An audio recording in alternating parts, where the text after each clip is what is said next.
बिस्मिल्लाहिर्रहमानिर्रहीम। अस्सलाम वालेकुम नाज़रीन, मैं हूं मोहम्मद फ़ैसल और आप देख रहे हैं सितारा टीवी। उम्मीद करते हैं सब दोस्त खैरियत से होंगे। नाज़रीन, आज डेट है 5 जुलाई 2026 बरोज़ अतवार। सब्ज़ी मंडी कराची से आलू और प्याज के रेट्स के साथ आप नाज़रीन की खिदमत में हाज़िर हैं। तो जो नए आने वाले दोस्त हैं, भाई हैं, नाज़रीन हैं, वो हमारे चैनल को सब्सक्राइब कर लें और बेल आइकन का बटन दबा लें ताकि हमारी रोज़ आने वाली ज़रूरी जिनास के रेट्स के मतलब जो अपडेट्स होती हैं वो आप तक जल्द और जल्द पहुँच सकें। 143 गाड़ियाँ पहुँची हैं आज आलू की और 118 गाड़ियाँ तकरीबन आज पहुँची हैं सब्ज़ी मंडी कराची के अंदर प्याज की।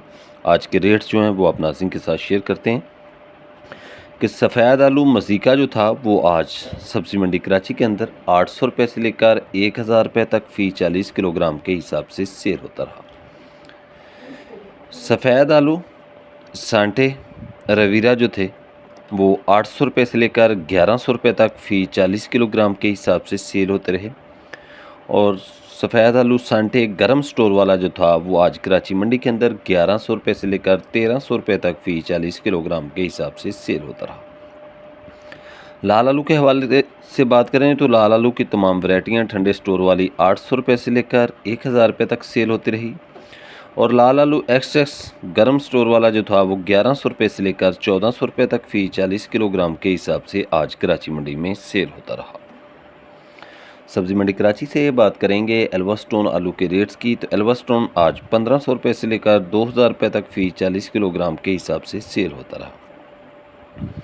118 गाड़ियाँ तकरीबन पहुँची हैं आज कराची मंडी के अंदर प्याज की। और आज के प्याज कुछ इस तरह रेट जो थे वो कुछ इस तरह से थे कि नॉर्मल प्याज जो थे वो 1800 रुपये से लेकर 2200 रुपये तक फ़ी 40 किलोग्राम के हिसाब से सेल होते रहे। और अच्छा वीआईपी सुपर डुपर जो प्याज था वो आज सब्ज़ी मंडी कराची के अंदर 2300 रुपये से लेकर 2500 रुपये तक फ़ी 40 किलोग्राम के हिसाब से सेल होता रहा। तो नाज़रीन, ये थी आज के अपडेट्स सब्ज़ी मंडी कराची से आलू और प्याज के हवाले से जो हमने आप नाज़रीन के साथ शेयर करने की कोशिश की है। वीडियो अच्छी लगे तो लाइक्स करें और कमेंट्स बॉक्स में अपनी कीमती राय का इज़हार कीजिएगा। हमें दीजिए इजाज़त, इंशाल्लाह नई अपडेट के साथ आप नाज़रीन की खिदमत में फिर हाज़िर होंगे। अपना रखिए ख्याल। अल्लाह हाफ़िज़।